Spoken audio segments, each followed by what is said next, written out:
Hey, what's up, everybody? Wanted to see if my audio is coming in correctly today, or do I sound a little muffled, distorted? Let me know if you guys can unmute yourselves and see if my audio is coming in proper. Yes, you sound good. All right, thank you very much.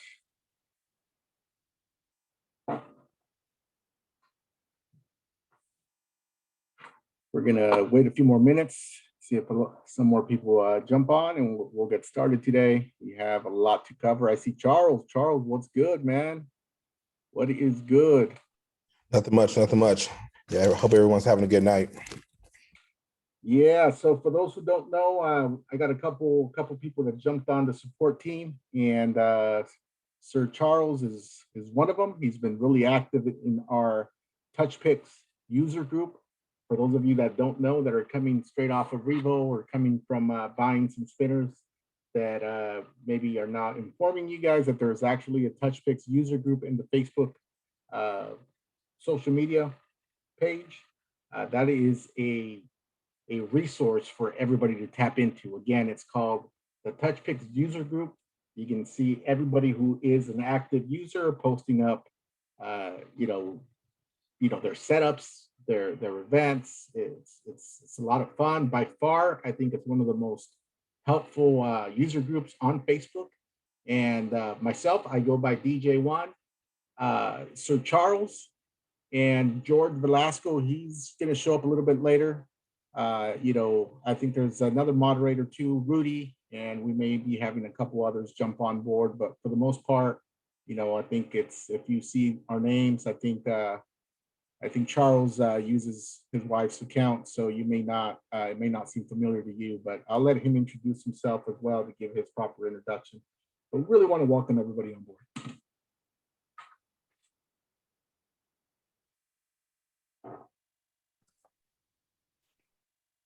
Let me go for it right now. Yeah, you can go for it, man. Go for it. It's all you. So everybody, hey, how y'all doing? So you seen Jessica Boone. That's my wife. She's here too. But pretty much we're here, to assist you with anything you need. Most time I'm available and I'm online. So if you need any help, I'm definitely there to help you, get you through any struggles you have, and just be a supporter. You learning Touchpix and making your events great. So again, I'm Charles. You'll see Jessica Boone and you'll see CeeLo Rogers. Reach out if you have any questions. Yeah, perfect. Yeah, he's up in the group. He's trying to be super helpful. George Velasco is another one. Rudy Diaz is another one. We just want you guys all to get acquainted with us and just kind of learn and kind of try to problem solve in the group first. And feel free to reach any of us. I think we're all pretty approachable. Again, I go by DJ One. I've been writing with Touchpix for a little while now. It's probably been close to 2 years. I've been using Touchpix before it became a 360 phenomenon. It was a photo booth software primarily before. For those of you that need a little background about the app is based out of the Netherlands. What you see here is our US tech support. And we're just trying, to do it the right way, make sure we support everybody in the group. Everybody's, seems like they're hopping on board, and we want you guys to be successful. So use us for some tips and tricks. And, at the same time, we're going to try to show you guys the right way, or what we consider it to be the right way. You don't have to really follow our advice, but, we want to show, the way we do it. There's still some stuff out there that the industry considers industry standard, and pricing is all over the place right now.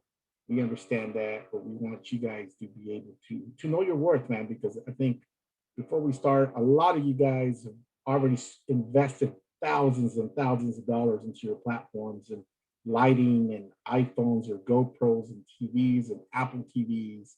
And, we want to prepare you guys to make sure you guys make that money back and more. I think Charles has a few 360 booths himself, so he's he's one of them that's ahead of the curve right now, and he's really killing it out there. His production, his work it looks super awesome, and I think that's where we're all trying to strive to be, trying to get better every day at this craft, because it's not your how do you say, your grandfather's photo booth. It's a little different, right? And it does take a little bit of skill. It does take a little bit of finesse. What I mean by finesse is presentation goes a long way. Hiding your wires goes a long way. The way you represent your business and your brand goes a long way. That's what's going to set you apart from everybody else and demand that high dollar amount for your specific area. And yeah, just want to welcome you guys. I'm happy to have Charles on board. Waiting for George to pop in. It looks like we have about 27 heads today. I know that number is going to increase. We've been averaging about 40 people every webinar. And just want to respect you guys' time. I know for some of you it's super late on the East Coast. I'm out of the West Coast in California. Where are you at, Charles? I'm Atlanta. Yeah, so definitely you guys are ready to wrap up the day almost, man. So I'm still ready for some dinner and stuff, man. Parties don't start here till 11, 12 o'clock at night. So right on, man. So one last thing, I'm sorry, just jump in. Y'all have questions, definitely throw them in the chat while we're talking so that I can try to answer them as we're going along and we can kind of get you some answers. Or if you have a question, definitely, feel free to ask it, but I'll be in the chat as well answering questions. Yeah, that's perfect. Also, be mindful if you guys do have a question and you guys pop on that mic. After your question is done, sometimes I know you guys forget or it's forgetful to turn that off. Sometimes we hear kids crying in the background and, life kind of going on. So just be mindful that we can continue. But I'm going to go ahead and get started now. And it is 5:20. We've got about 30 heads in the room. And definitely want to welcome everybody to what I call Touchpix 101. This is a webinar. I know Revo Spin is offering 30-minute trainings, which is great. I mean, any training you guys get is awesome. I just know that, as a professional, invest some time and ask questions and learn as much as you can. I just know that there's so much with Touchpix that there's no way you can cover everything in 30 minutes. And you'll see how far in detail I go. These webinars tend to last quite a bit, but again, it's an investment in your time, in your business. So ask away. Feel free to use the chat, like Charles said, and let's get started, man. So we're going to start with the web portion of Touchpix, right?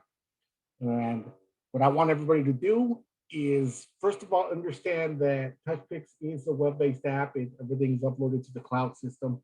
And it's very important that you guys recognize some free tools out there. I'm going to start with this website called speedtest.net, right? I don't know if you guys are familiar with this website, but this website basically, whether you're using a venue hotspot, a hotel hotspot, or even a mobile hotspot that you got from Verizon, T-Mobile, any of the cell carriers, that internet's only going to be as good as the network that it's on. Everybody has experience at one time or another where you have maybe one bar of service. Doesn't mean that your network is the fastest at that point. So I would recommend everybody just download the app. You can also download it from the Play Store, the Apple Store. It's a free app. It's called speedtest.net. And what I do when I get to my venue before I start is make sure my internet's proper, because it's a good way to figure out if you have to pivot in the sharing method, or you can just run it with no issues. So I'm going to do a quick speed test on my internet. I'm at home right now, and so it should be fairly fast. We'll see what that looks like. And I see that Zoom kind of slows it down because I did a little test earlier, and now it's up in the 400s, man. So I know that it slows down some bandwidth. So right now it looks like it's over 100, but even though the download speed is quick, that's not really what matters with Touchpix. It's this speed here, the upload speed. The upload speed matters because the content gets uploaded onto the cloud. The cloud communicates with the servers and sends it out to your text message, email very quickly. This app just went through a process where it was revamped in the sense of sharing. A lot of people have expressed how happy they are with the sharing now. It's a lot quicker. And I think this is a quick first step to determine where you're at. If you see the upload speed anywhere above I want to say an 8. If your upload speed's about 7 or 8, you're going to be good for the event, okay? But if it's below 7 or 8, you may encounter some problems. Maybe not so much anymore because the file sizes are a little smaller, but I always like to keep a buffer. So I want to keep it at, at 7 or 8 and kind of go from there, right? So just be mindful that that is a free tool, that you need to kind of keep your eye on. After that, the other thing that I would recommend before we start is, are you guys able to see my messy desktop here, right? I always recommend, if you guys are able to see my messy desktop, you guys start with a folder, call it Touchpix Files. Right click on your desktop, go over to new folder, right? New folder, call it Touchpix Files. In this file here is where I like to dump my artwork. I like to dump my animations. Well, animations because I sometimes get them custom done. My music files, anything related to Touchpix, your logos, you're going to want to dump them into this folder because it's easier to access everything. When everything is in one central location, it's so much easier for you guys to access instead of bouncing from folder to folder trying to figure out where you downloaded that specific file, right? So we're going to get started with Touchpix now. Let me see. I'm going to log into Touchpix.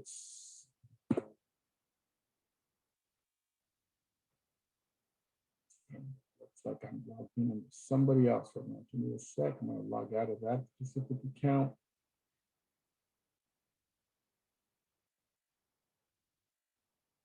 Log into my account. So we're going to create a brand new event from scratch.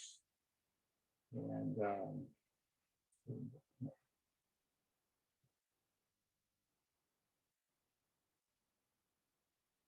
yeah, and so Touchpix does have a queuing system. So in the event that you don't have good internet connectivity and people are trying to send SMS text messages, they do have like a queue system, which means that the number is going to stand in a line, right? And whenever it is that you do have good internet connection, it starts to send out automatically. So this is when you log into your account, this is what we call the dashboard. You'll find a lot of details about your specific orders, your events, some of the stuff that you subscribe to. There's a couple plans that I want to go over before we start. There is a weekly plan. I think that right now is at $55, if I'm not mistaken. That is called the white label plan. So the white label plan is a little different than your regular photo booth white labels. What it means with Touchpix on the white label plan is that you can brand it. You can throw your logos, you can customize your text message, your email message, and so forth, right? It lets you upload some custom logos that are related to your marketing brand or your specific business. There is a home edition that seems like it's a lot cheaper. If you don't care about branding, if you just wanted to say Touchpix all over the place, then by all means, you can go ahead and get that home edition. But as far as the weekly fee, it's about $55 for the weekly fee. It's $150 for the month, and I believe, it's $1,200 for the year. What I want you guys to understand in these price points is that you guys don't have to be paying. You guys are not tied to a contract. If you guys think that you have enough business that that'll get you through the month, obviously make whatever choice is best for your business. But what you can do is actually at the end of the month, you can stop the subscription and turn it back on whenever it is that you have events, right? So you're not obligated to continue on once your subscription expires. But also be mindful that if you own not only a 360 booth and you own iPad booths, whether they be standalone iPad booths, whether they be roamers, you're able to install Touchpix and unlimited number of devices as long as you keep them under the same Apple ID. That's the important part. They're going to be tied to one Apple ID account, and that's the account that we hope that you register for touchpix.com under, and you will be able to install them in numerous iOS devices as long as they're yours and you own those. So that's a good trade-off. Every other app charges you per event. And it's not nearly like a week or a month. They do a per event fee. So once we get started, this is the dashboard. The very important part that you're going to want to probably get familiar with is the events tab, the create event designer, right? If you want to shop for custom effects, you can go into the shop, and we're going to demo some of that stuff a little bit later today. But for the purposes of this tutorial, I want you guys to get really familiar with your dashboard and how to create an event. There's two choices here. I'm really going to go into detail with creating the custom event. I am not going to go into detail with creating an event from a preset, but I will explain what that is. I'm going to click on that now. And if you're going to create a preset event, it's basically an event that's not it's not branded. It's already branded with Touchpix stuff. I mean, you can go back in and I guess remove the Touchpix branding with this, but this is designed for somebody that's super in a hurry. It needs to get up and going with three clicks. It's a 3-click process. So it's going to ask you whether your spinner is motorized, non-motorized, whether you're going to incorporate a sharing station, or whether you're going to incorporate a TV. You simply follow along, and in 3 clicks, you're ready to go. But Touchpix branding is there. You're going to have to go in there manually and change that, right? So I don't want to confuse you. I want to show you guys how to do this the right way. I'm going to show you guys how to do it from a custom event. I'm going to click on custom event. You guys get to understand too, if you guys are coming into the 360 world, there's a lot of demand for it too. And you know, you guys as professionals want to be able to provide a service to these clients that is, you know, something that's going to set you guys apart from the rest of the people out there offering these services. So I really want to value this and try to show you guys what I believe is the correct way on how to start an event, and pay attention to the details because it does make a difference.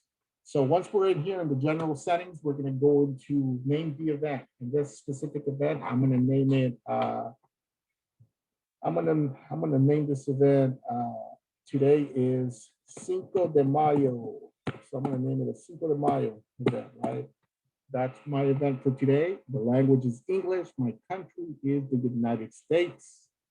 As far as countdown, the countdown means like any other photo booth, this is how long it'll take before it actually starts recording a session, right? I like to keep my countdowns nice and short. I like to keep them at 3. If you like them a little bit longer, some people keep them short, some people keep them long. It totally depends, right? For people that use manual spinners, for people that have manual spinners on this call, you may want to consider going short. I would typically recommend that once the countdown reaches the number 1 is when you actually start spinning it manually and give it enough force where it's really going to record for the amount of seconds you're going to tell it to record to. If you have an automatic spinner, I think 3 is a great choice. This is where I have mine. Later, I'll show how it works on the spinner that I have. So I think it's a good compromise here. The beep sound just means that it gives you an auditory beeping sound for every countdown as it's counting down. The mirror overlay preview, I always find it funny that it's here automatically. It's kind of in a funky place, but this here is for your custom graphic that you're going to upload later or design, right? This just means that when the graphic is loaded, you're going to have the mirror view. Like when you look at yourself in a mirror and you're wearing a shirt that has text on it, it's going to appear like it's backwards.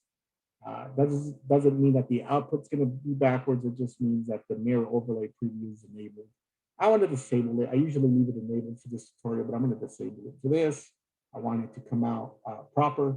And as we move forward, for those of you who have iPhones, there's a few recommended devices. What's recommended is the iPhone 11. Doesn't matter if it's the base model, the Max, or the Max Pro. I specifically own an 11 and it works fine. The 12, same thing, doesn't matter what subcategory, but we recommend that an iPhone 11 or 12 is what is being used for the reason that that specific iPhone has added image stabilization.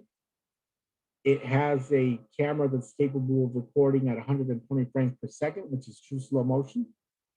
And like the XS or the XR, although they are capable of recording at 60 frames per second or 240, some of them are not capable of recording at 120 frames per second. And the other big reason is that those iPhones 11 and 12, they have what's called an ultra wide lens, right? The ultra wide lens doesn't make the person look as zoomed in. as if you have like an X, an XR, or anything below 11 or 12, you may encounter that because you guys only have a wide lens, not an ultra wide. For the GoPro users, this part you might want to leave blank, right? But if you guys just want to follow along, it doesn't hurt by checking your camera initially first, so you guys understand how everything works in the event that there's an emergency and you need to pivot to another device, right? GoPros malfunction, batteries overheat, stuff like that. Always be prepared, right? So always have a contingency plan. Camera exposure, I will always leave this enabled for the reason that I explained, that once you go to a venue, if the venue has dim lighting and you do not have enough lighting and you're thinking that your videos are coming out a little dark, having the exposure checked on will give you the option to go into the camera settings from your phone and adjust the ISO, right? Or the white balance, make sure that you can adjust that just to give it that extra kick. So I will always leave the camera exposure.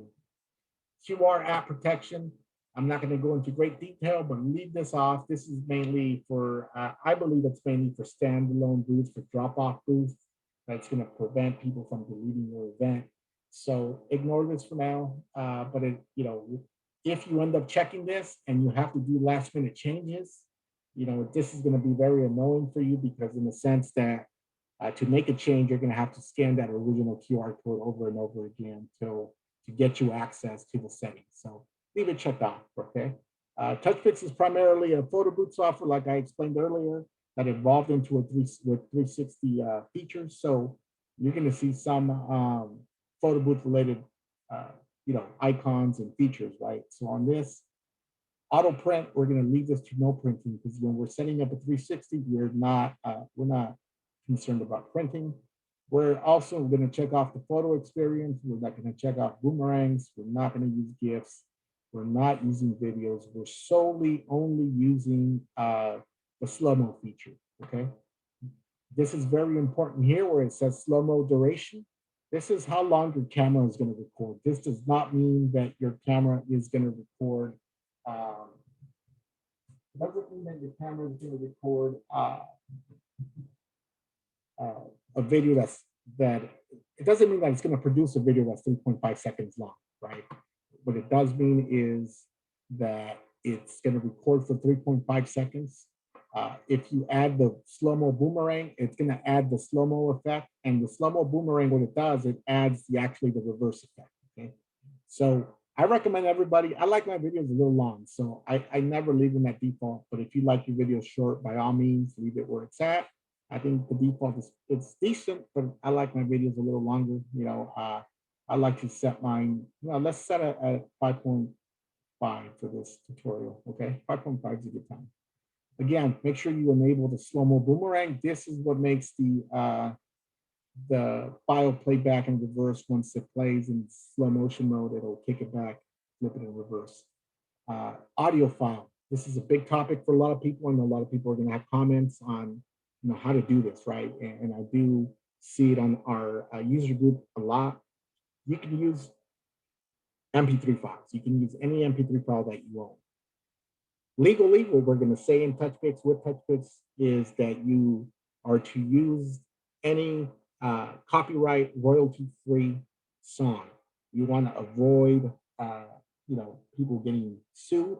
You can't legally say that you can use a song that belongs to a certain record company or an artist, because we don't own those rights to that music, right? So a lot of people end up posting videos with songs that are top 40 radio hits, and you guys know as well as we do that Facebook, Instagram, they have an algorithm to that, and that's probably going to get deleted by their algorithm. We recommend sites such as maybe if Charles can help me write them down, it's Epidemic Sound is one of them. Music Bed is another one. Audio Jungle is another one. And I think there's one site called Ben Sound. Now you go to these sites and they have what's called royalty-free, copyright-free music. A lot of it, is you're able to post it on anything, right? But make sure that you pick whatever song you feel is appropriate for your event.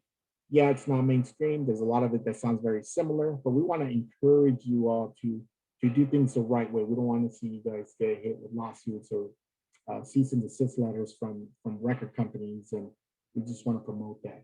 What we do find is that there's a lot of people that have Apple Music, right, and they feel like, oh, okay, well, since I paid for it, I own, I own that song. Yeah, you own that song for your music pleasure for yourself, but now you're entering a commercial world where you're going to make profit. You're making profit out of this service. So once you post it, they're going to come after you if the artist or the record label is big enough. It's happened in the past, so just kind of let you guys know that. Plus, Apple Music, iTunes, they deliberately changed their music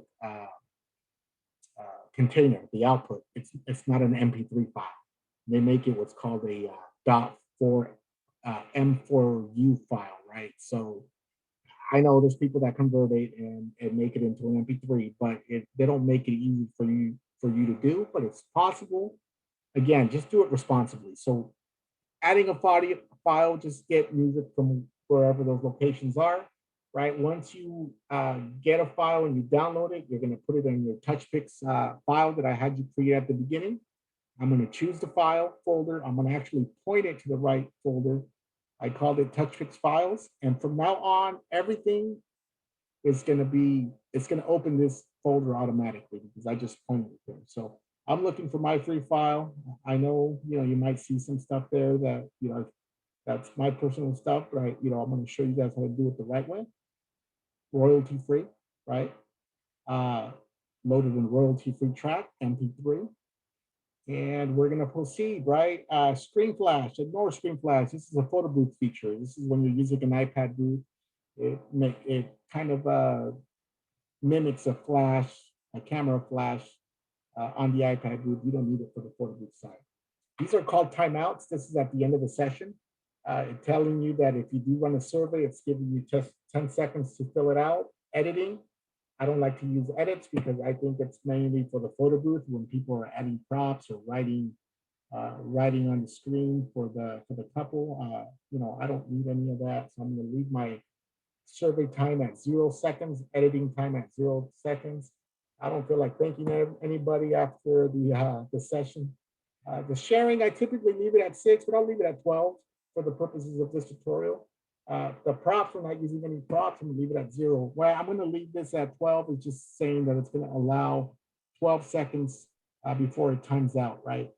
And real quick, so one big thing I've been seeing a lot of people saying when they go into after they take a video, they're not able to share with the client. It's just popping right back to the main screen. So usually that means your sharing was also set to 0. So just be careful when you're setting your sharing to 0 because you won't be able to share that video in your gallery or after your video is taken.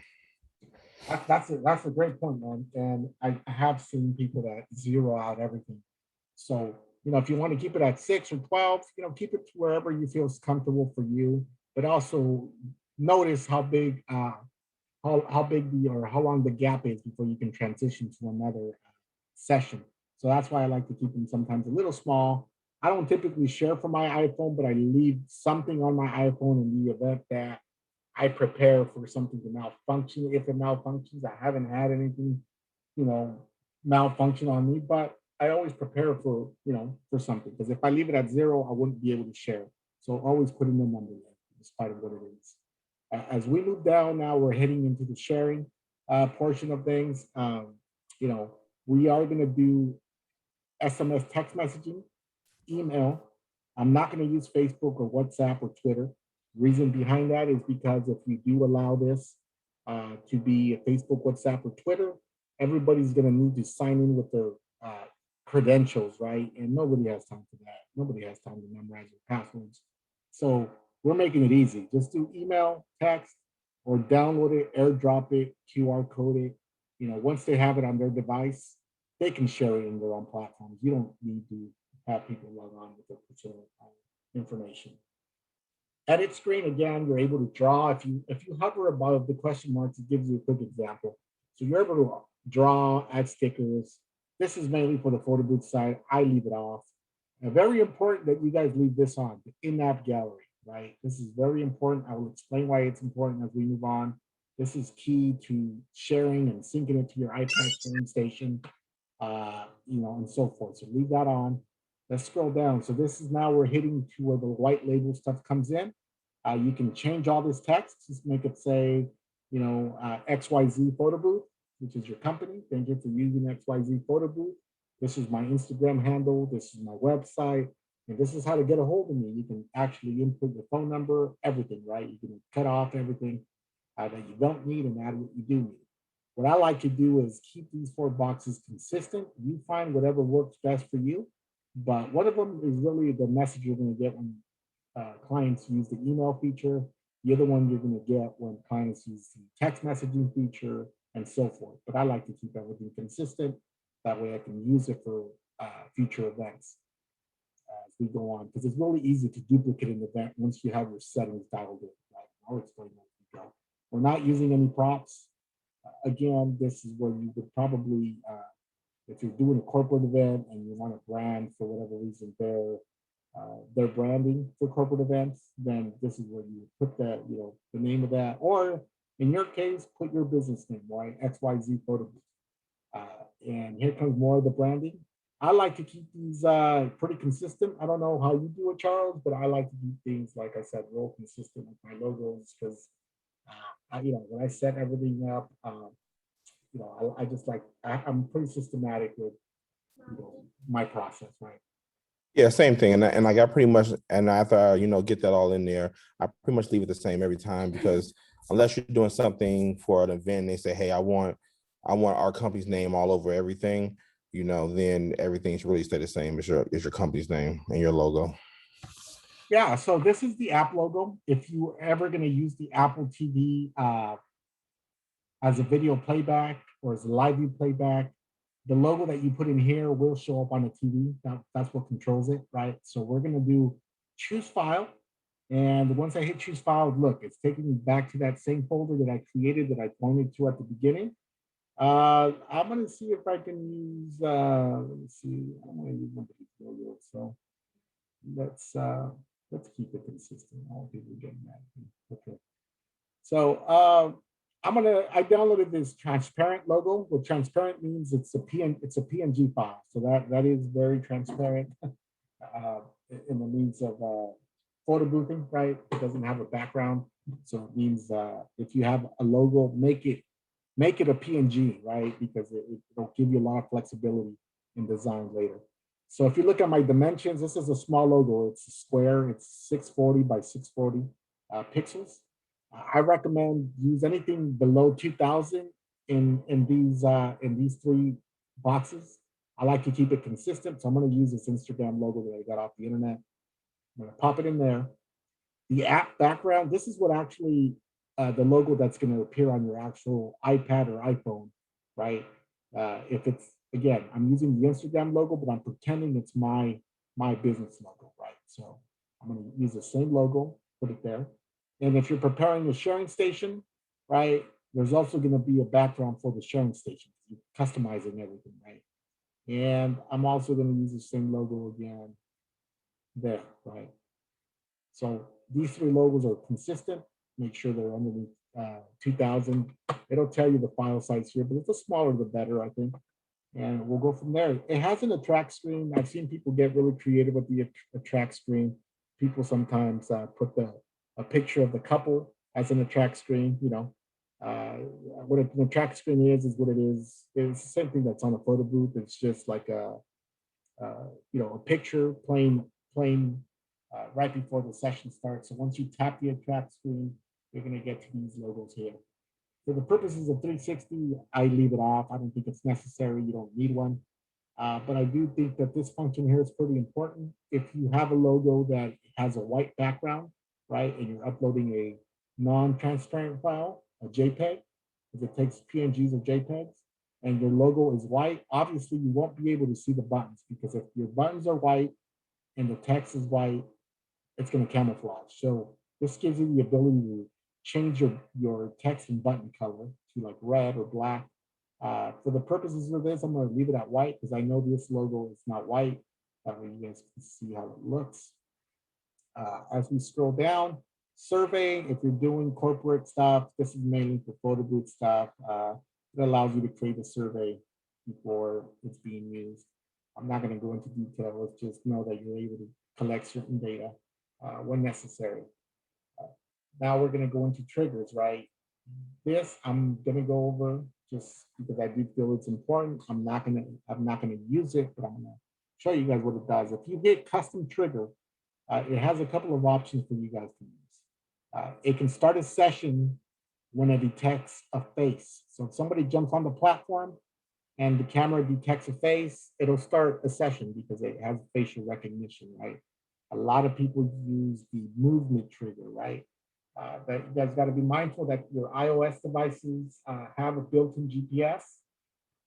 So does your GoPro. So it can detect when it's being moved. And once it detects it's being moved, it starts the session, the countdown will trigger, and it'll start on its own. If you have an automatic spinner, I think it works great on your automatic spinner. If you have a manual spinner, you're going to have a love-hate relationship. Sometimes it works great depending on, I guess, your setup, right? Because sometimes you throw the arm and it won't pick up the movement to the second rotation. But by then, it'll stop at some point and the video's still recording. So I like to show this tutorial without the custom trigger because I want you guys to learn how to do it the right way. And if later you want to venture off and try the movement trigger, it's here. This is what it does.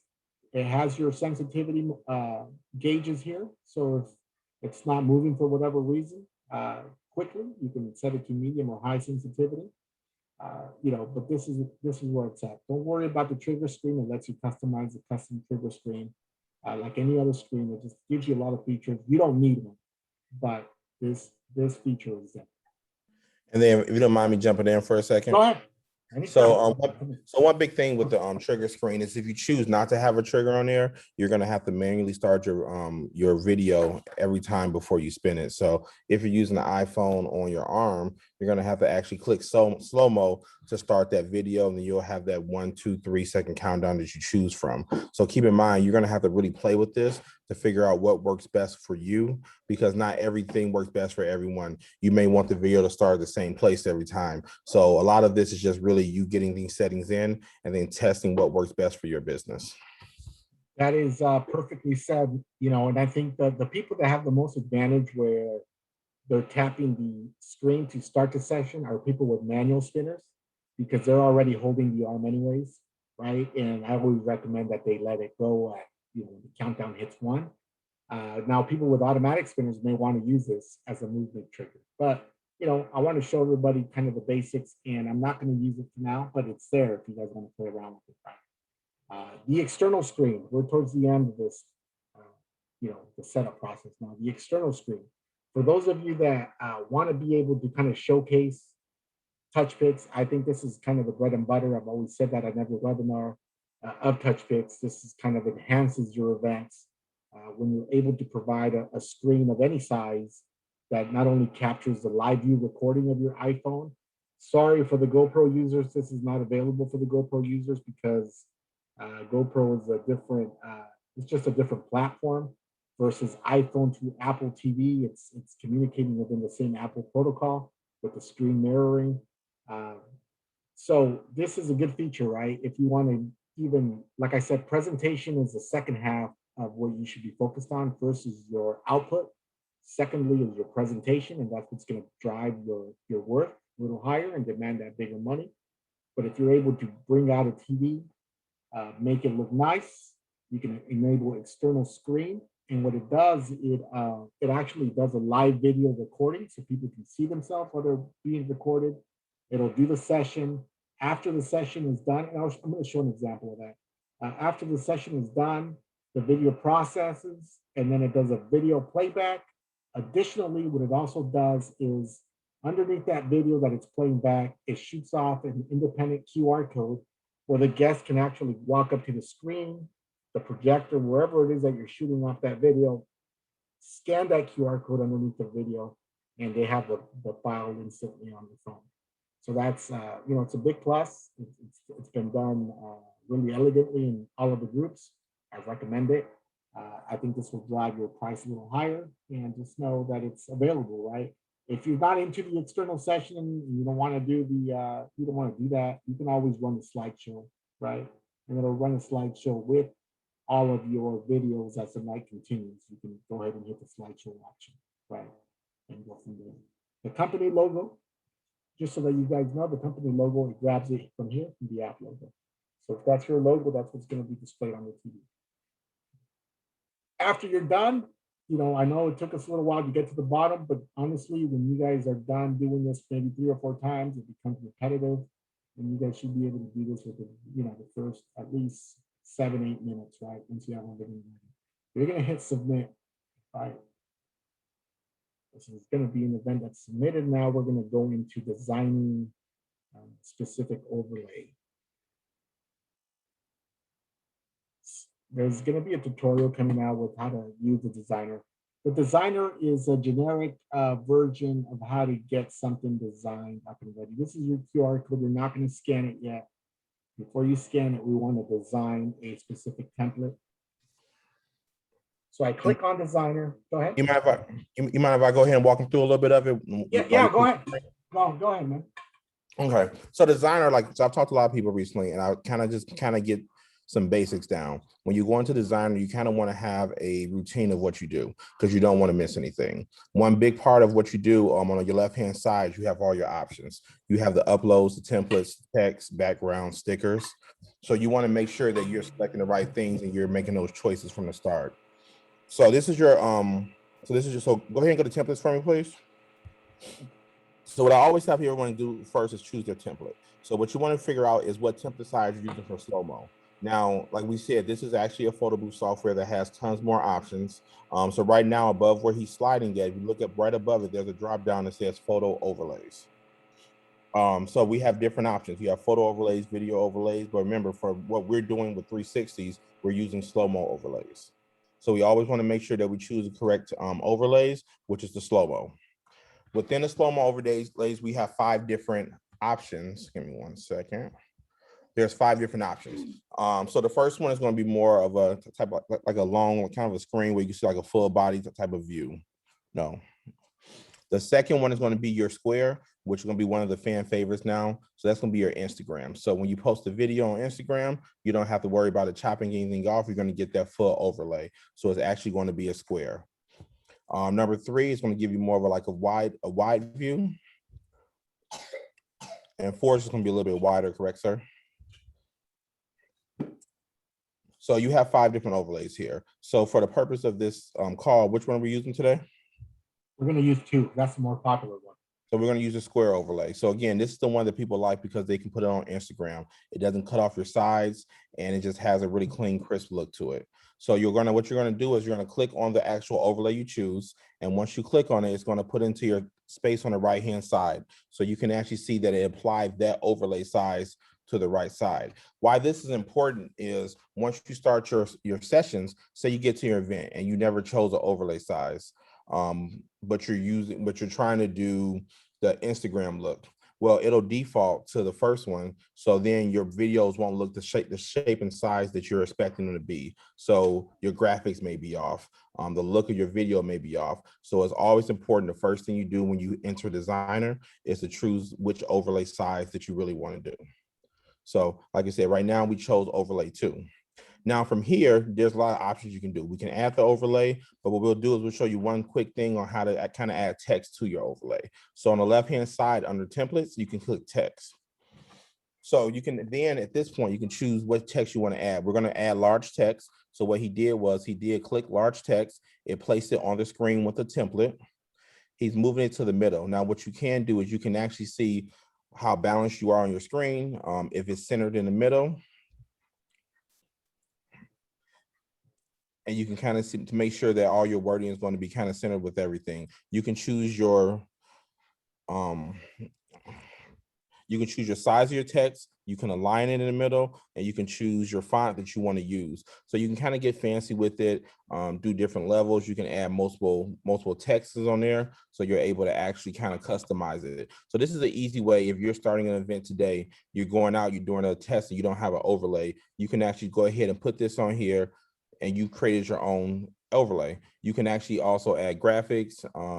If you're looking at different, like someone added diamonds, I believe, a few weeks ago to an event. So they were able to put diamonds on the screen with the wording, and it can look, it's a very clean look. So as he's doing, he's stretching it out, putting it on how he wants it to look. He's moving it down to the bottom, and he's going to make sure that that's centered within the actual overlay, within the actual template itself. So he's enabling the grid. On the top left, he did enable grid. And what this does is it shows you a grid to make sure where is the actual halfway point of this template. And then he's making sure that his wording that he put on the screen is actually showing the text and it's actually centered within the actual template. Overlay. And no, someone just asked in the chat, would animated overlays be added here? This is where you're going to add static overlays. So I'll pause for 1 second. You have two different type of overlays. You have a static overlay and you have an animated overlay. So you've seen some videos people posted where they may have the name of the actual event and maybe it has sparkles over it. Maybe the name changes colors. Maybe it moves and swirls around. That's going to be an animated overlay. Anything that just does not move and is static is going to be a static. So within the designer, this is where we add static overlays. So after he adds this on here, now you have that based on your template. Now, if we can go to the uploads to the left, so within this area now, are we doing overlays or are we doing stickers to start with? Whatever you want to start with, man. Okay, so as he's already added his text to this overlay he's creating himself. And again, this is a fast way to kind of create an overlay if you need something, if it's last minute, if you're going to just be doing testing, this is a fast way to do it. So you can actually go to custom stickers. So if he goes to browse right to the left, there's an option for custom stickers. So then let's say you have a logo of your company and you want to add that logo into the actual template. You can then choose it. We're going to use the same Instagram hashtag on the side. We're going to open it, and that's going to be in our folder we were using earlier. Once we add that sticker, it then shows up in a black box to the left. We're going to then click it, and that goes onto the screen. So now you can drag and drop. You can resize it, make it bigger, smaller, and then you're able to put that where you would like it on the actual overlay. So again, this is a quick way. If that's your logo, you can have your logo on there. You can add the wordings, and you've actually created an overlay for your client. A very easy and fast process to kind of get out the door. But on the other end, if you don't do any type of editing, things of that nature, there's other places you can go to also to get different kind of overlays made for yourself. So from here, now let's say we wanted to add an actual static overlay. So we would go back to the left under uploads, and then under custom overlay. So right to the right on the bottom under custom overlay, there's a browse. Once we hit browse, we go back to the same folder we've been grabbing our files from today.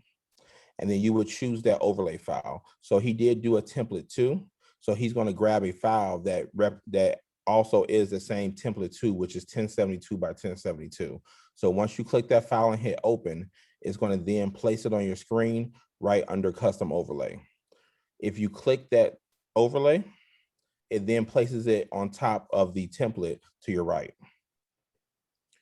So two things I will say, can you scroll to the right for me, please? Oh, actually, I see it right there. Okay, so two things I will say is, if you look up a little bit, it says add template. Before you click add template, what this does is it's going to add that template to your event that you're currently doing. You do want to make sure that you choose the correct event. So let's say right now you have 3 events for the weekend and you've made all 3 events. So you have 1, 2, and 3. And the third one is the one that's currently showing like 5-day mail. So let's say we take that event right here, but we really want it on a second event. You will want to make sure you drop down to the correct event before you do add template. But we're doing the top one, and then we're going to do add template. What this does is it actually creates it and it adds it to your event. And this is how your overlay gets placed in your event. Any questions out there? So again, a very easy way to kind of get through this. But like I tell everyone, make sure first thing you do is you choose templates. You choose the size template you want, and then you go to uploads, and then you choose your overlay and make sure it matches as far as the size. And then you're going to choose the correct event and add template. If you kind of try to go around in different ways, you kind of get lost. Sometimes you forget to choose your template size. So if you really kind of get a habit of doing it in that order, it'll help you out a lot. Yeah, right on. So that's typically how you do these templates. It's very easy. Once you get to this spot, you're basically done.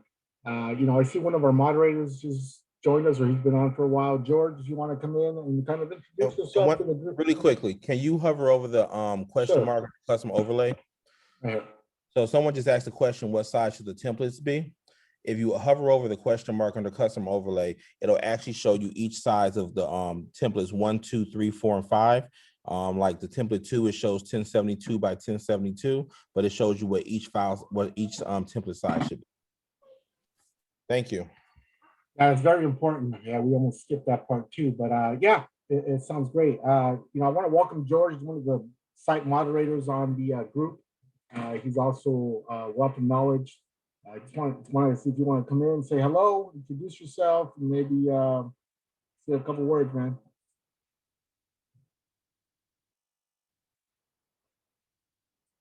You on the call? I thought I saw you somewhere. Might be muted. All right. I guess chime in if you can hear us. I don't know if you're having audio issues, but I did see that you jumped in. So Charles is right.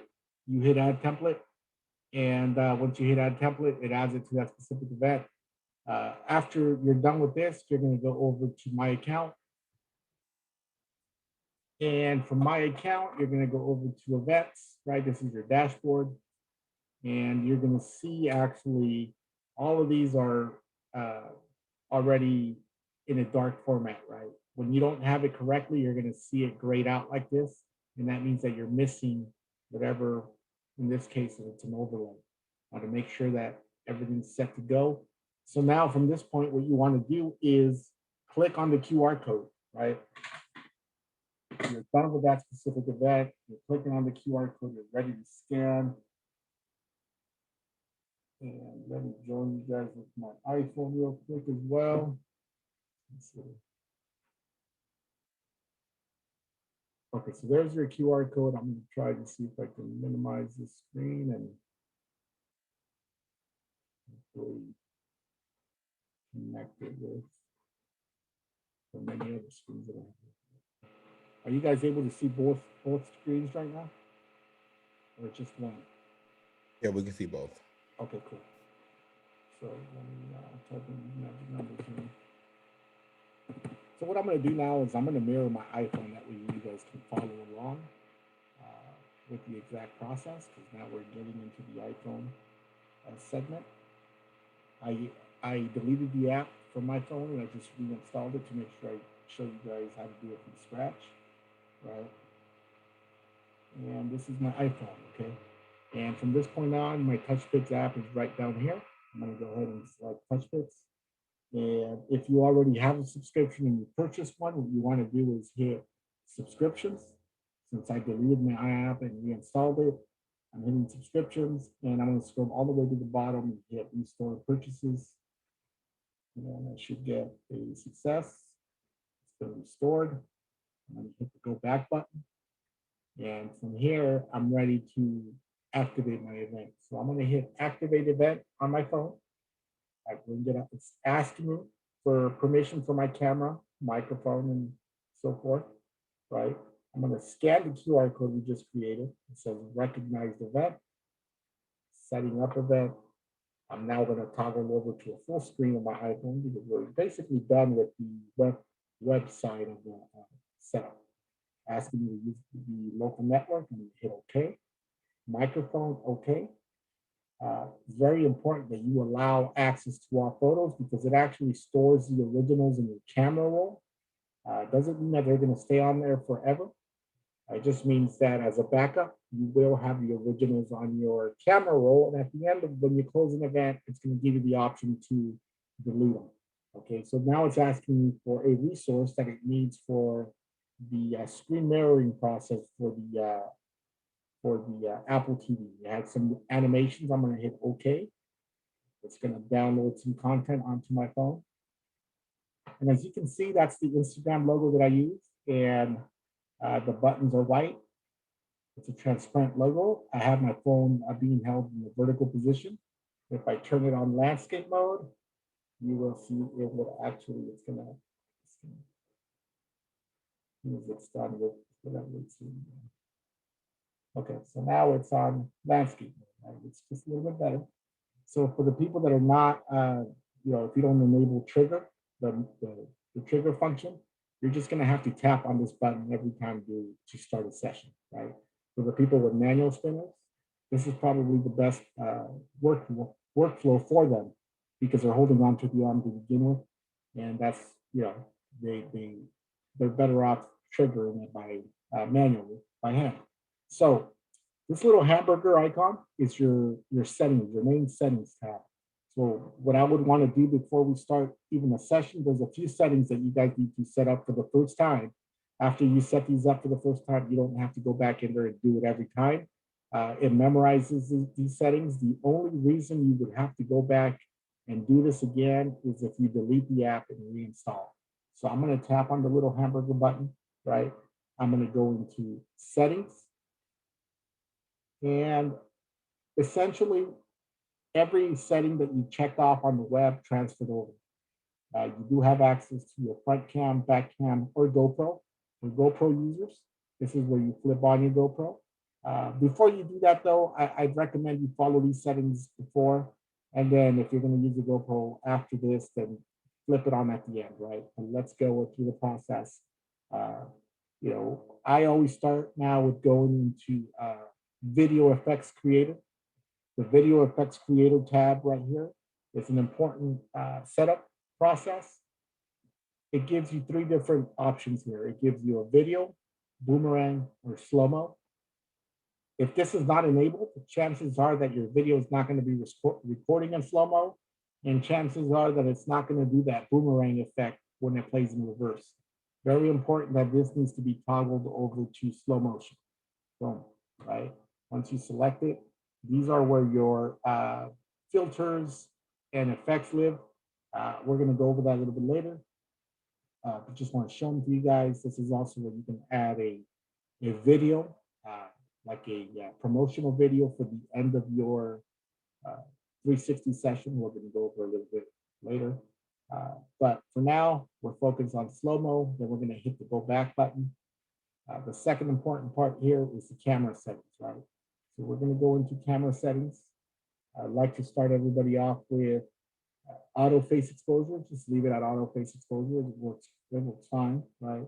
If you do need to do manual, then you're going to adjust it manually from here. We'll do auto exposure. As you can see, if I toggle from one to the other, right now it's pretty much the same on both of those. The important part here is if you have an iPhone 11 or 12, where it says lens, you're going to go ahead and tap on that.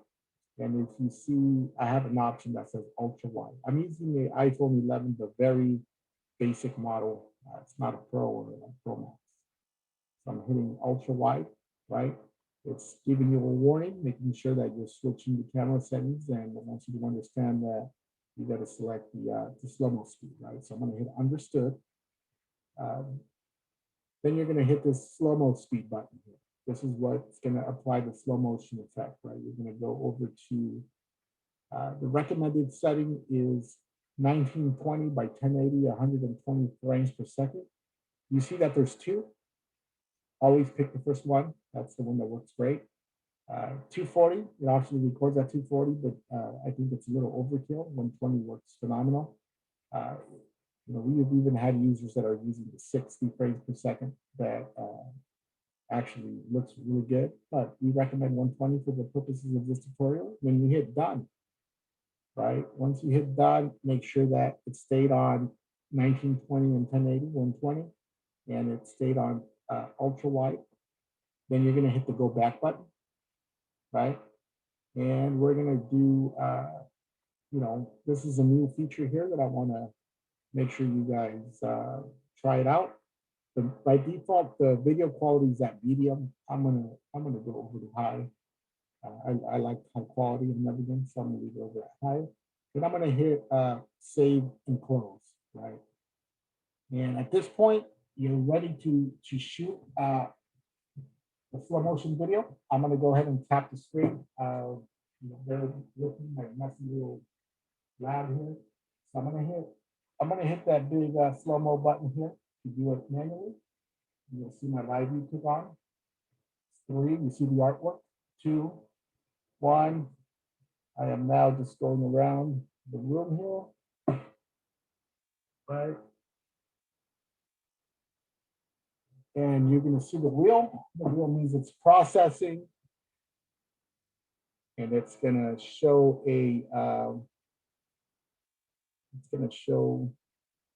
the output right now.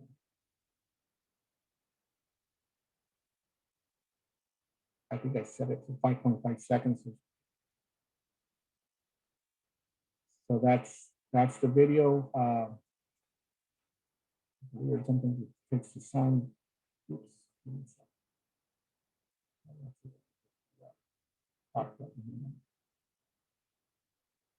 Sorry for that.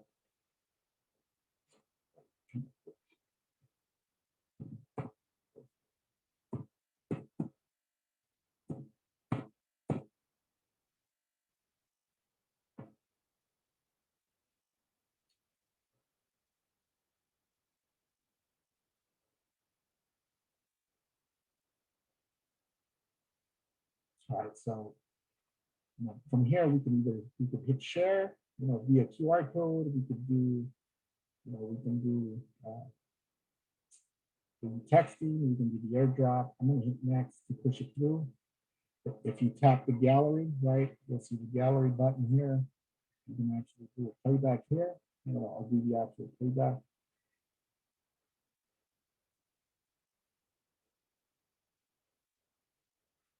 That's the playback. I know you can't hear the music now, but you'll be able to hear the music here. So that's the video playback. I'm going to put it on the spinner in a little bit, but I just wanted to show you some other hidden features that it offers. And I think maybe we should go over to the actual sharing station, right? Charles, you can go over to the, I'm going to toggle off from here because this is technically you're done. This is what the device is going to look like. Once you keep recording, right? It'll go back to its home screen. But I'm going to set up a sharing station, and I want to show you guys how to set up a proper sharing station, right? So if you guys are able to see my dashboard again, I call this event Cinco de Mayo, correct? So since I call this event Cinco de Mayo, this is on my iPhone. This is the capture device. But I want to set up a sharing station. The way you set up a sharing station, it's very simple. You see this manage icon here on the side. What I'm going to do is click on that.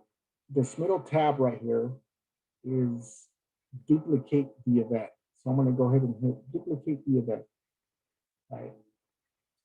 Once you duplicate the event, I'm just going to rename the copy portion and call it Cinco de Mayo Sharing Station. That's all I'm going to do. Hit submit. I don't have to go in and adjust any other settings. The only settings that you might have to, you can double check is your sharing time. Make sure, since I know I left it at 12, I don't have an issue with that. So what I'm going to do now is I'm going to show you guys. See if I can do this.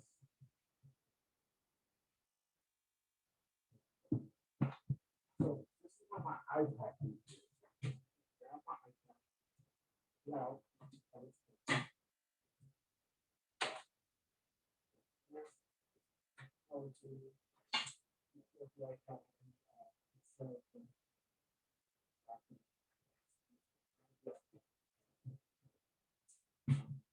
hopefully tap on activated it. And I'm going to bring it over here again. It says recognized event. I just scanned it. Go to the next.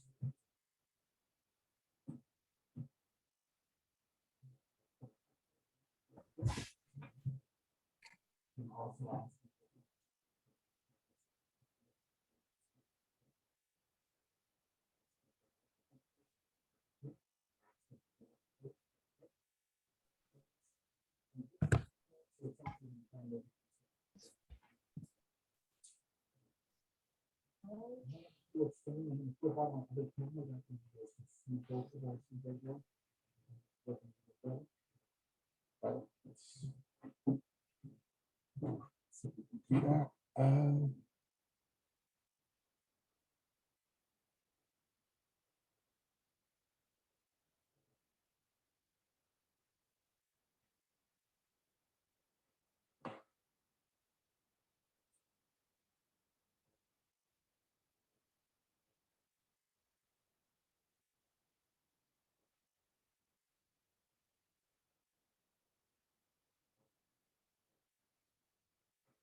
Okay.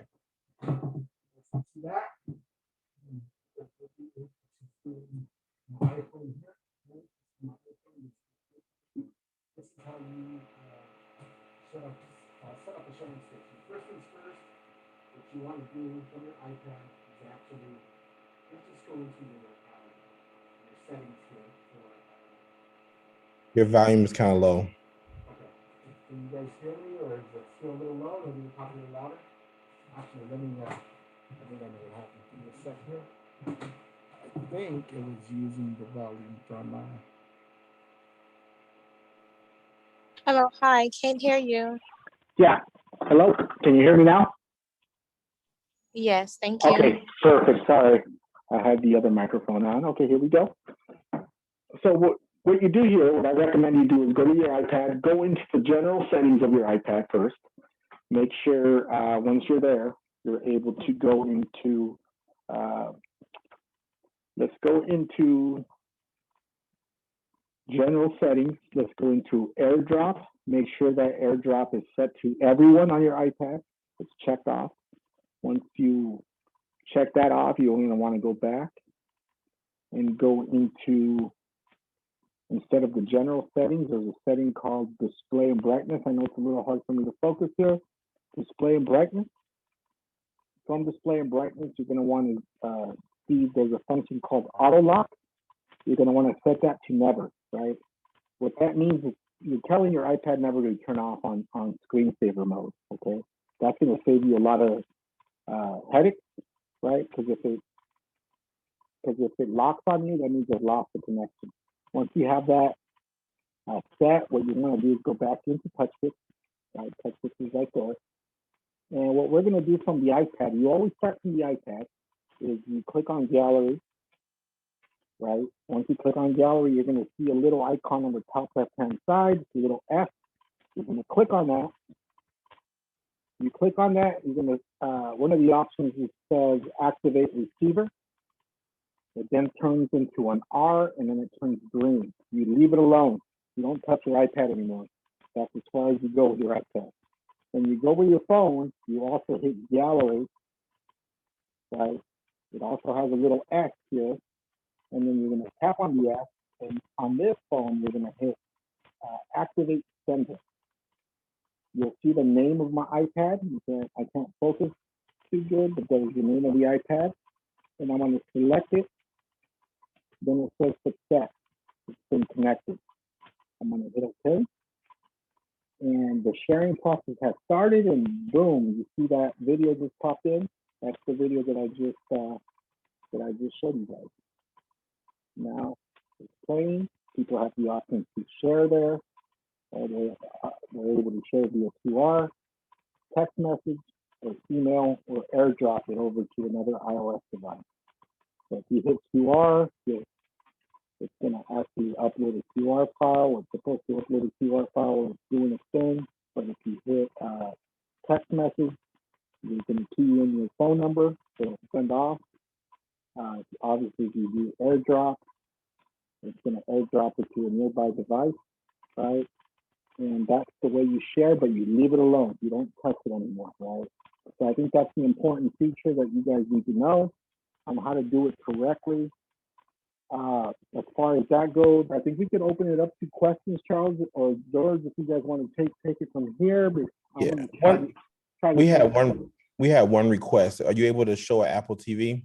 Yeah, so that's what I'm about to start hooking up right now. That's why I'm like, Okay, cool. Good So, night. so while he's hooking up the Apple TV for the mirroring, I can go ahead and take any questions. Me and George can take any questions to kind of see what you guys have going on right now. So, any thoughts, any questions that you've been trying to work out with the software? Yes, hi. I noticed that you guys did talk more about iPhones, and I guess it's because they're more popular, but do you have any tips for a GoPro? Well, for about 90% of it is about the same. So, you really just, there's a step that you're going to go beforehand, and that's really just going to connect to the software to GoPro. And then you're going to select GoPro in your actual settings on the Touchpix software. So it's generally about the same for everything. One of the big differences is like for a trigger, you can't do a trigger with a GoPro because the iPhone will notice the motion. So you're not able to do a trigger, and that's one big thing. And then you won't be able, like he said earlier, to share to a screen like he's about to show right now because the video is coming from the GoPro and not the iPhone.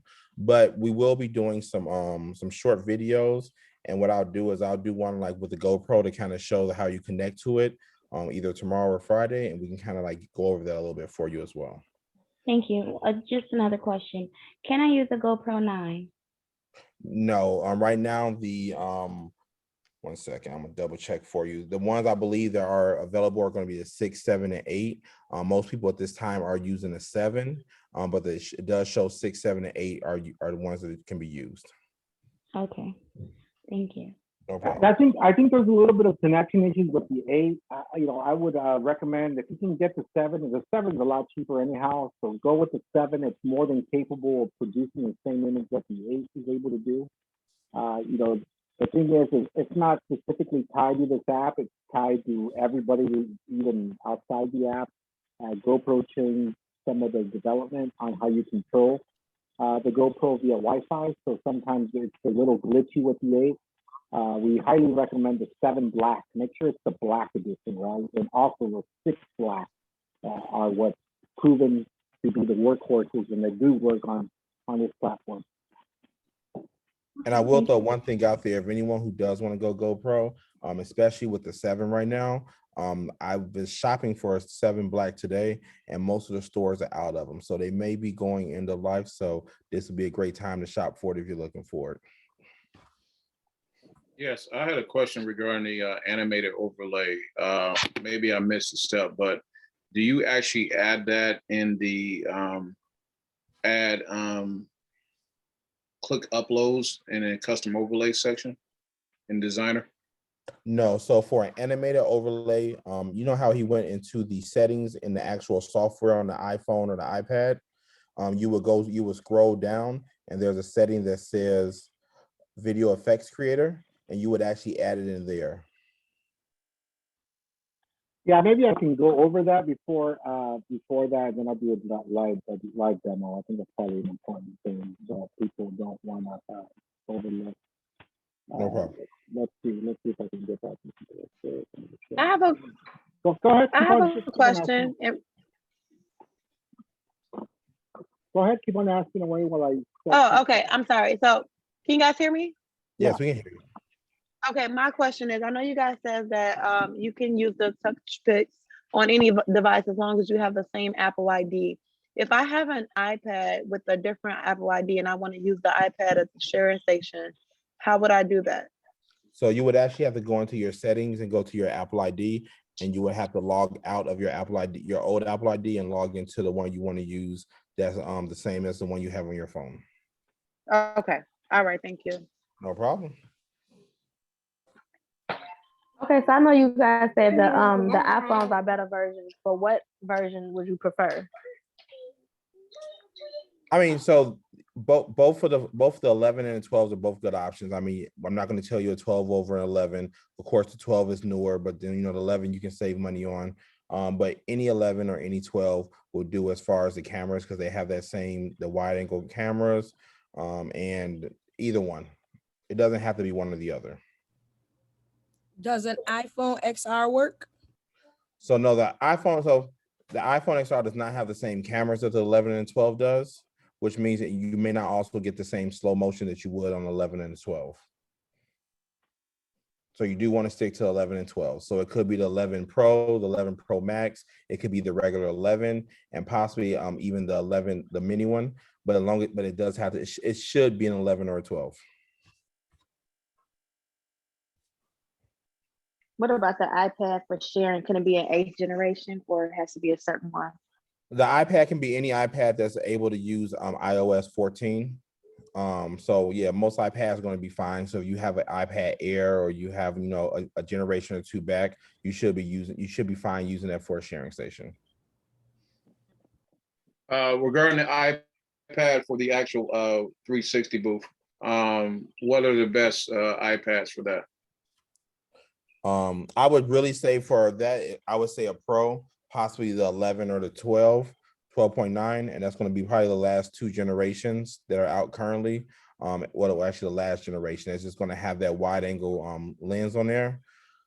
But just kind of think the process through. That's a very big item to be on your arm, depending on which 360 you have. The weight may be a lot for it, and then also, you have, besides just a phone that's swinging around, you now have an iPad that weighs a lot more swinging around on the arm. So not saying you can't do it, but I would probably recommend the iPhone over it. Yeah, that's a very good point. I know sometimes people want the bigger screen on the arm, but it's swinging. It's a high rate of speed sometimes, and just be mindful of that. And absolutely, Charles hit it right on as well. That the latest one actually is the latest Pro version is the only one that has the same camera. Everything else, like the iPad Pro 11, I think can only record at either 60 frames per second or 240. It doesn't have the in between 120. So try to get the latest one. But also, I encourage everybody. I'm a big secondhand purchaser for stuff. You don't necessarily need to buy a brand new phone. Search on eBay. I typically look for phones that have a bad ESN because I'm just going to use it for this business. I'm not going to use it to use as a regular cell phone to try to activate a line, right? So I go on eBay a lot, and there's just some phones that are perfectly fine that have a bad ESN that can be connected, whether the previous one is in the contract or whatever. I don't care. I just need the camera. And, search on eBay and find the base model iPhone 11 if you can. But, everybody's going to do it their specific way. So there was an interesting question that came up about animated overlays. And I want to show you guys that before I go into the screen there. If you guys are able to see my screen now, I'm actually going to, for everybody on the call, if you guys hit me up at the end, either tonight or tomorrow, shoot me an email. We're going to put our contact, I'll put my contact on the chat, to shoot me an email. I'll provide this animation free of charge, right? Something that you guys can practice with. This is what an animated overlay is, right? So to load up an animated overlay, the first important part is that you gotta either purchase the design off the Touchpix store or effects or confetti or sparkles, or you can join the group, and there's a lot of talented animators in the group. You can name a few. There's Keith Freeman, there's Matt Calvert, there's Michelle, there is Clay Moore.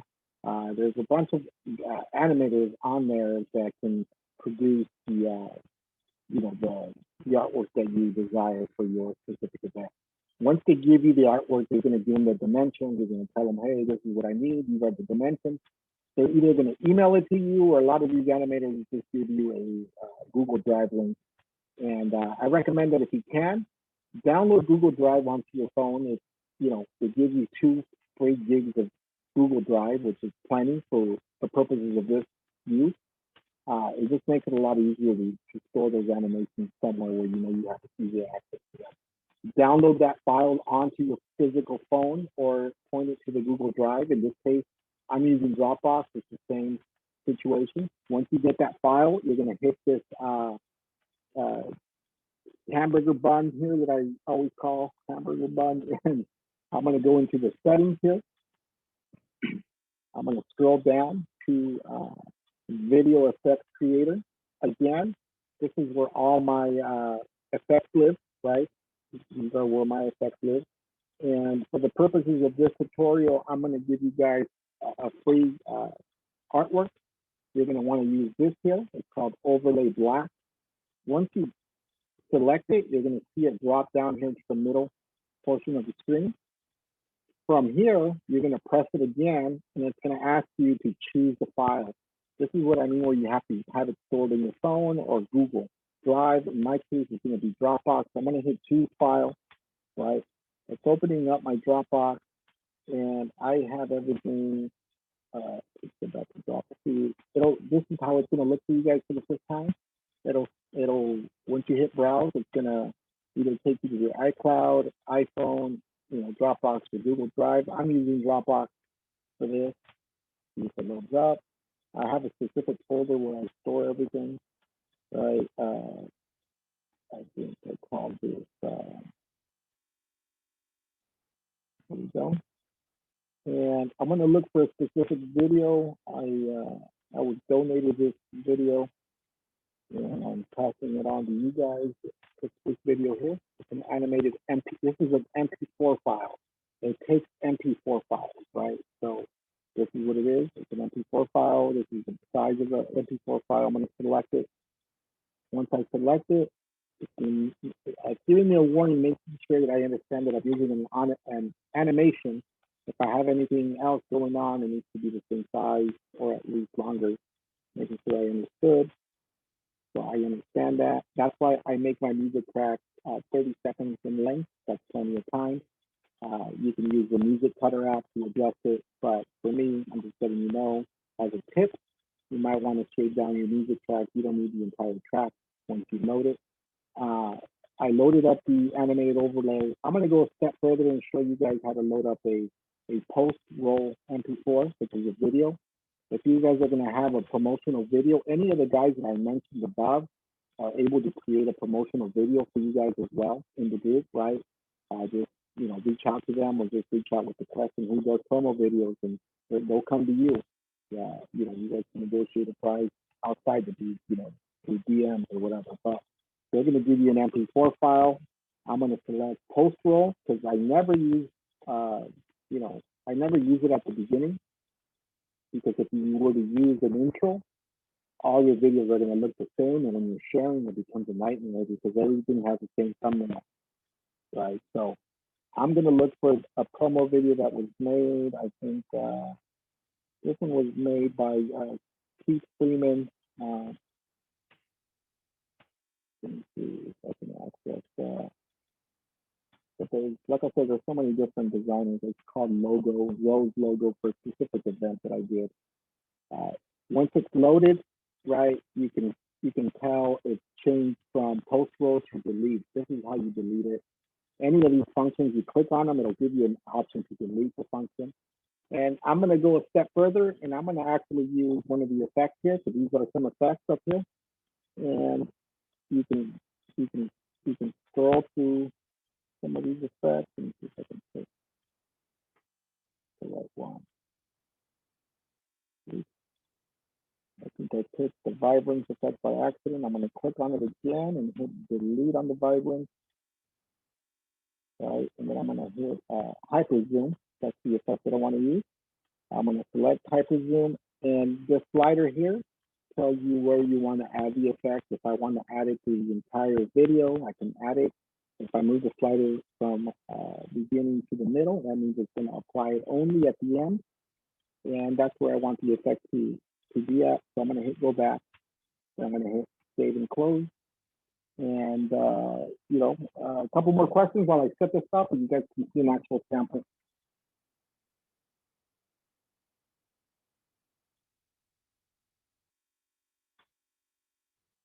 Some more questions. You guys are a little quiet. You guys figured it out. This a lot to learn. Yeah, it is a lot, but it's a lot because it's a new app to you guys. Once you guys start getting the hang of it, it gets easier. It does get a lot easier. I'm going to turn off the sharing because I won't be able to connect to the Apple TV if I continue to share the iPhone. So I'm going to disconnect that. And Quick question for you. So someone asked Apple TV 4K benefits over 3rd gen. It's a faster processor. That's it. I use the 3rd gen. I also buy secondhand, like I mentioned. You know, but they both work. It's a matter of you wanting to spend either $50 for the 3rd gen used on eBay or $180 brand new for the 4th gen. Yeah, it may be a little faster, but other than that, they work the same. You're not going to use the 4K functions out of it. You're just going to use basically the 1080 functions out of that. So that's where we're at. So my Apple TV is connected, right? You can see my box is probably plugged in right there. But that's my Apple TV. That's a screensaver. So all you got to do is make sure it's on the Wi-Fi or not, right? But I think Wi-Fi is recommended for a stronger signal. And the way you mirror your Apple TV from your phone is you actually you swipe from the top right corner to the middle. You're going to see screen mirroring right there. I'm going to hit screen mirroring. I see my Apple TV devices kick on. I'm going to hit the 360 because that's what it's called. Then you see a pop-up effect. So here we go. And I'm going to run actually a session. I'm hoping I don't always have a little bit of an issue doing this because my arm usually running into something. Or so once it's there, I just click anywhere to get out of that. And let me go grab my remote on my spinner. And we'll run a session. You guys will see the effect. And here we go. All right. So I'm going to tap manually, slow-mo. You'll see the countdown. You'll see the Apple TV, by the way. Look at the animation, right? Then it starts counting down on the TV, right? So look at the TV. Oh, wait, I missed the countdown. I'm sorry.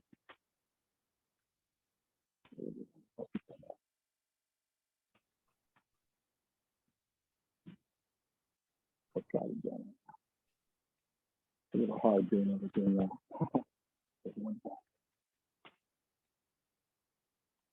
So it does the animation. It's going to process the video file. You guys will see how it looks, you know, on the TV during the playback. It's like it's just still mode right now. You guys will get the picture.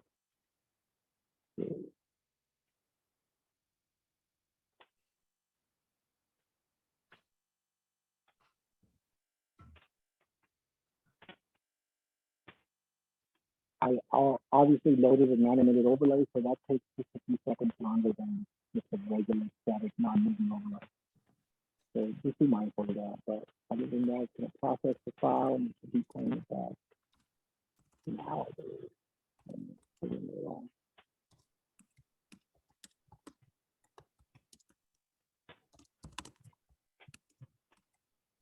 Like I loaded stuff wrong, but it's going to play back there. So if you see that effect, right? That's an animated overlay, has glitter that's flying through the screen. I'll show you a better example right now.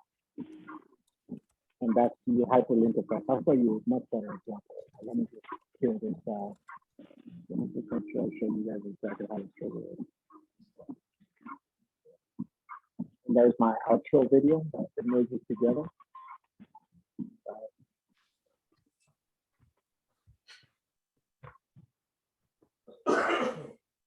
I actually don't remember how many seconds I was the recording for, but gives you a couple animations and then people jump off and then they hop onto the sharing station. I actually, since I exited the app, I don't think I established the connection, but I'll figure it out. Let's see. Before I start a new session, I just want to make sure that I still connected to the iPad. The thing is that sometimes when you disconnect, like for this case, I took the phone off to show you guys back and, you know, to screen mirror how to do the video overlays. And I disconnected from the original connection that I had already established. So that can be problematic, right? So that's why we encourage all the time. Once you set it, you forget it. That means when you set it, you leave everything where it needs to be. And then we go from there. But in the event that the video hasn't transferred over, I'm going to give it another like 10 seconds. And if I don't see the video pop up, it should have popped up by now. You know, that means I'm just going to go ahead and reestablish the connection one more time. So yeah, I still have one video. It hasn't popped off. That means you have somewhat of a connection problem. The best thing to do, what I recommend is click on the R and hit disable sharing station, right? And let's start fresh again. Let's hit the F, activate receiver, right? We go over to the phone, gallery, let's establish that connection again, activate sender, and I see tons of devices there, and it says successful connection. Let's see how fast it transfers that file over.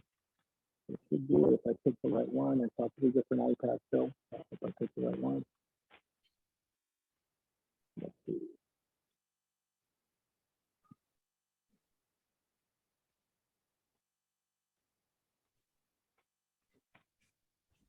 Yeah, that's not doing it right now. So let me make sure I pick the right one. I'm glad that I'm having some little glitches like this because it shows you guys having trouble too. It's always good to know how to do that as well. You still see one video, it's not popping up. Okay, that's fine. So this is what I'm going to do. I'm going to go ahead and for me, I'm going to double click on my app, right? Got a lot of stuff happening. I exited the app. I'm going to go back into the app. I'm going to do the same thing with my phone. Make sure you don't minimize it. You actually exit out. So I'm going to go ahead and put it in the middle.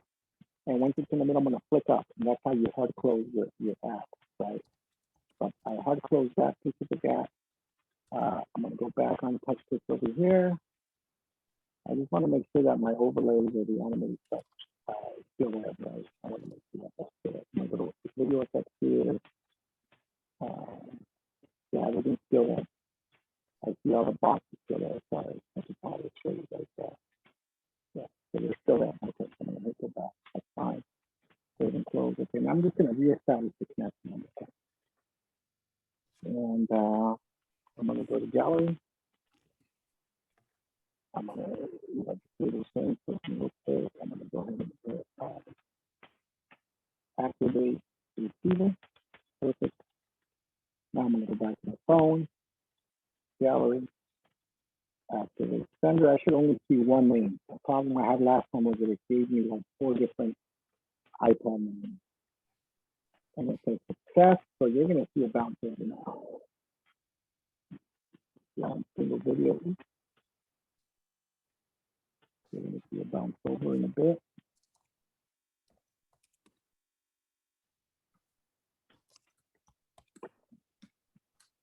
Let's grab my last session and go from there. Let's try one more session and see if it carries over.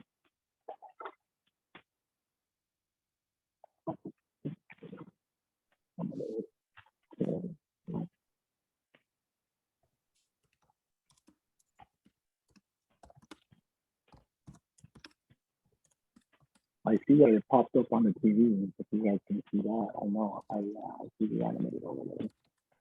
Let me see.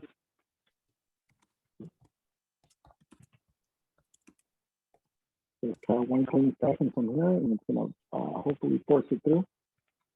And my focus is that.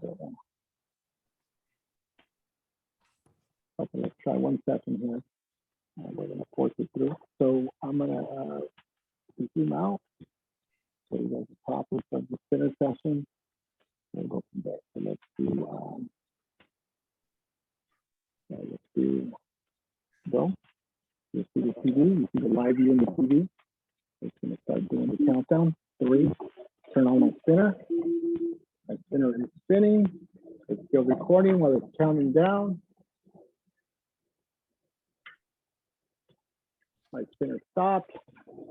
I thought it was my remote, but I'm just going to. Just so everyone knows at your event, you should have more space than this between. Yeah, for sure.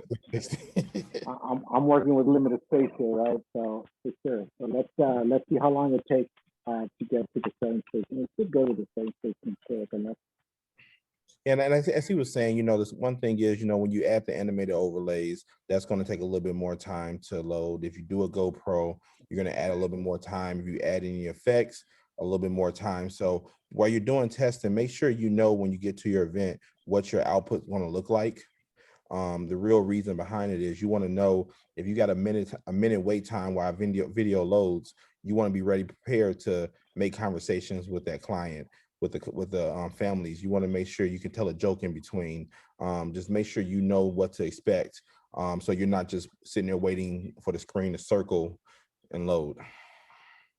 Yeah, so that's a good point, you know, and I think all softwares have limitations like this as far as processing, and you know, there's going to be a little bit of downtime. At the end, it's a high definition video file. You got to be mindful of that, you know.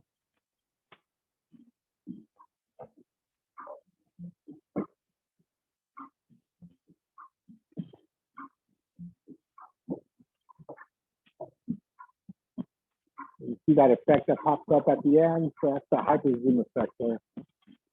Right.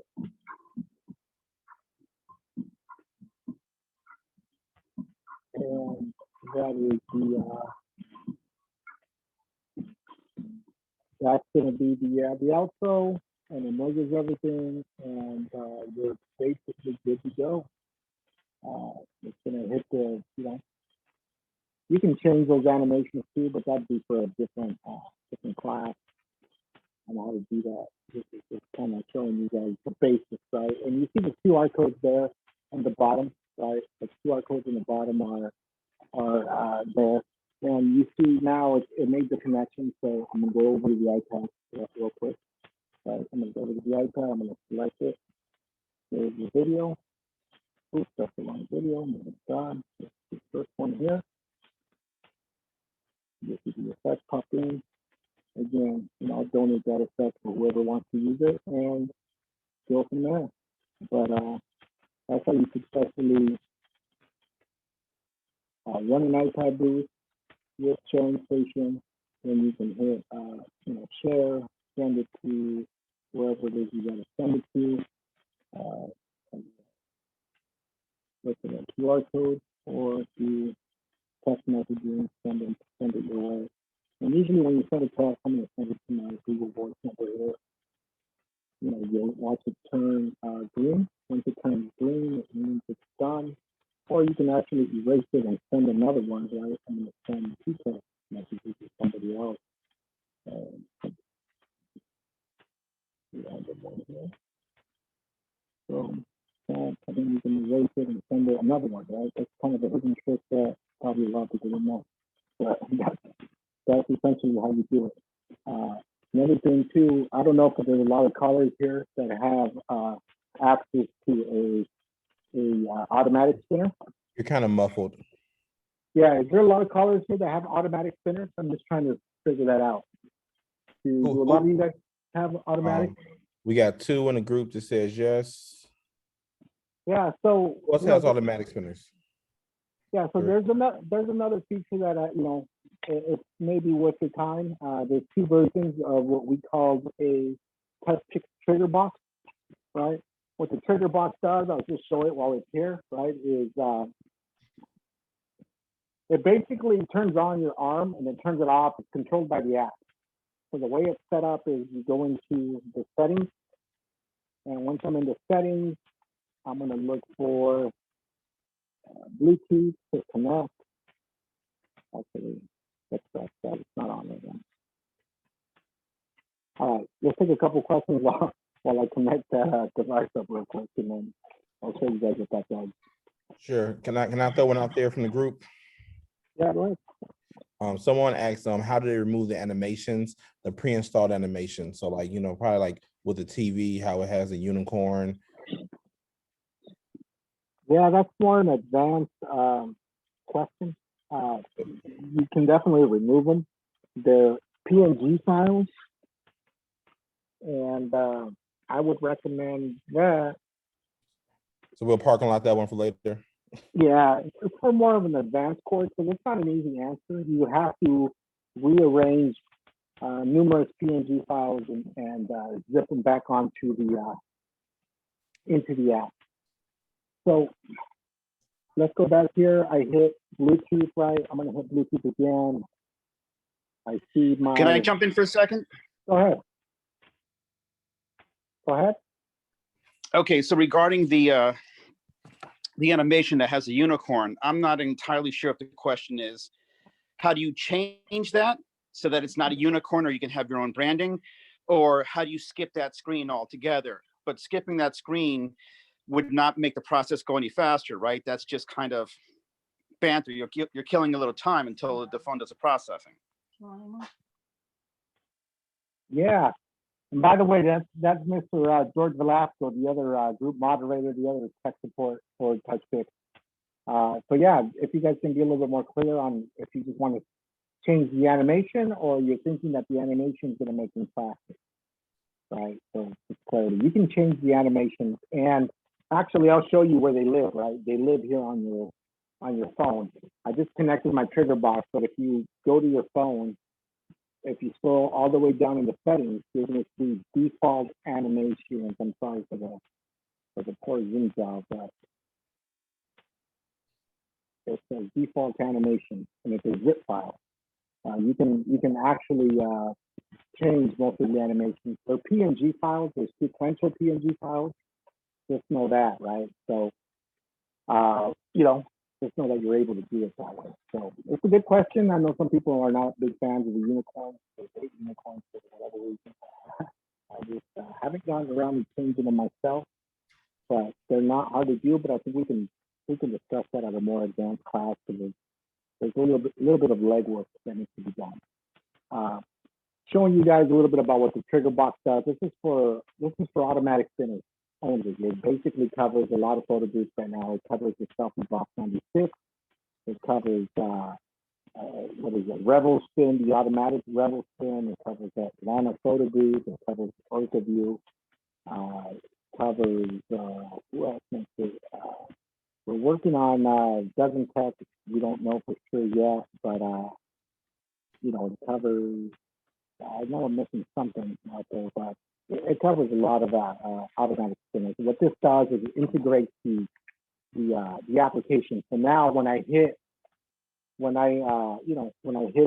start, right, the arm's going to move by itself. I don't have to press any other buttons, and it's actually going to stop by itself. So if I go,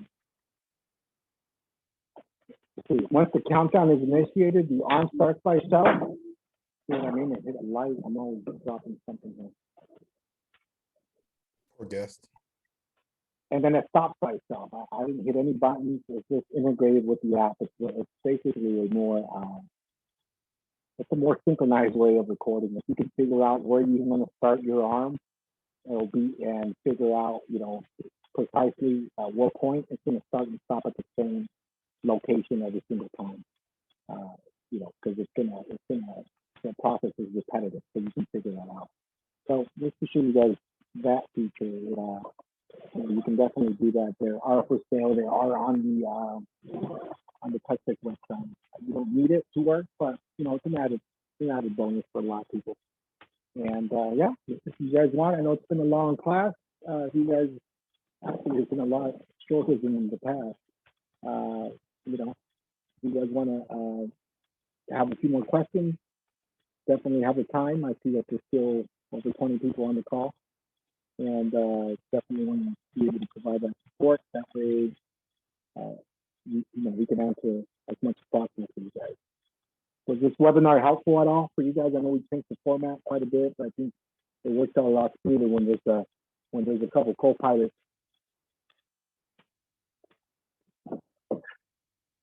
Yes. Do you guys have like a and thank you so much for this information because I know a lot of us have been lost, especially individuals who's new to the photo game.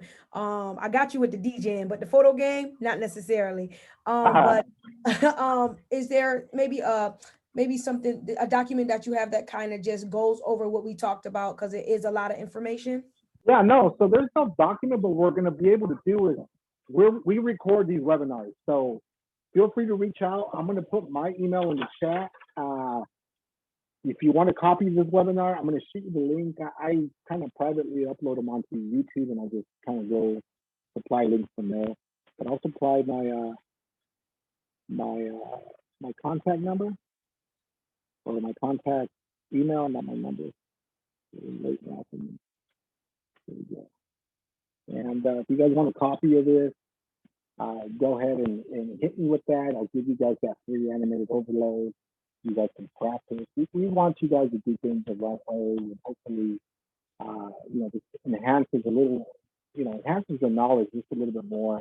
We got great tech support people. I think Charles and George have been part of the photo booth industry for numerous years now, and there's just a wealth of knowledge. But we encourage people to test, right? Don't call and indicate like.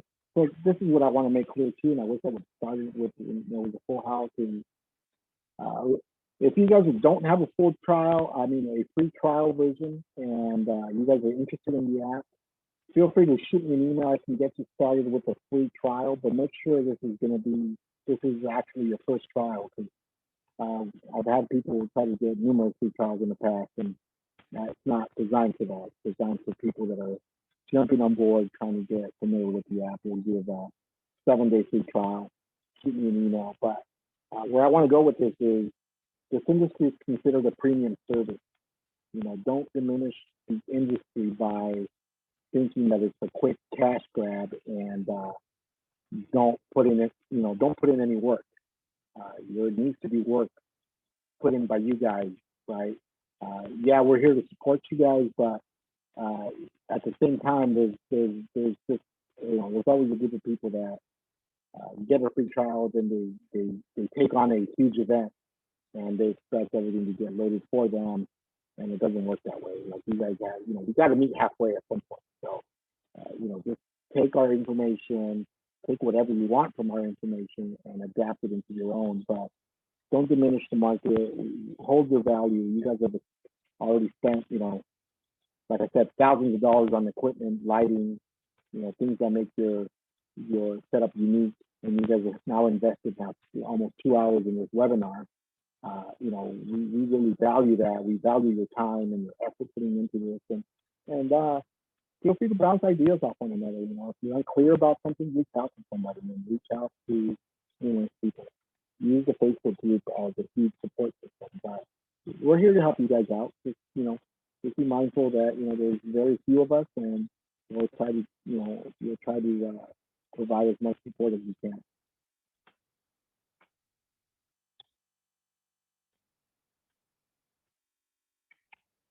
Anybody else have any questions before we close the session? Real quick, high wires to look neat. I'm gonna just go through some of these questions real quickly. High wires to look neat. Graphics tape is wonderful. It's gonna be tape on the floor, but it's gonna look better than a bunch of wires that's sitting out. I don't believe he creates. Oh, I'm sorry, that's for me. Creating custom overlays. I'll post a link in the group with people who does overlays. And if you all have any questions, just reach out. We'll be online. I'll be online tonight, post in the group, and I'll answer any questions you have from here. But like he said, if we're all good tonight, just let us know if you have any last questions. George, anything you want to add, George?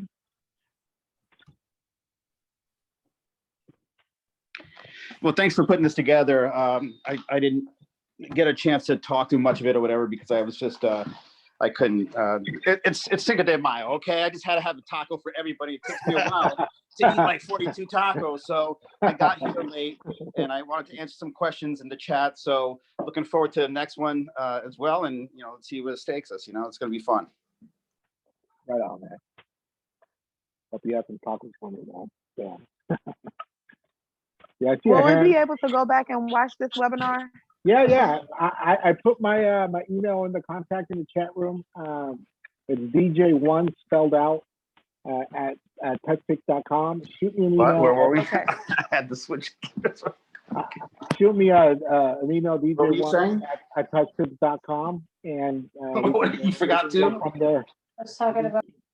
Okay. All right. Thank you. You can go from there. Yeah. Anybody else have any last minute questions? And all right. I hope you guys have fun with the app. It's a powerful app. It's really a moneymaker when done correctly. And I hope everybody has great success. And if you're having any difficulty, don't shy away. We're a helpful bunch. Just ask away. But thank you guys for giving us your time tonight, and we appreciate it. We'll catch you on the next one. Kiara, do you still have your hand up, or was that from a prior question? I think you're muted, but if not, that's fine. Appreciate it. We'll catch you on the next one. Sounds good. Everybody have a good night. See ya.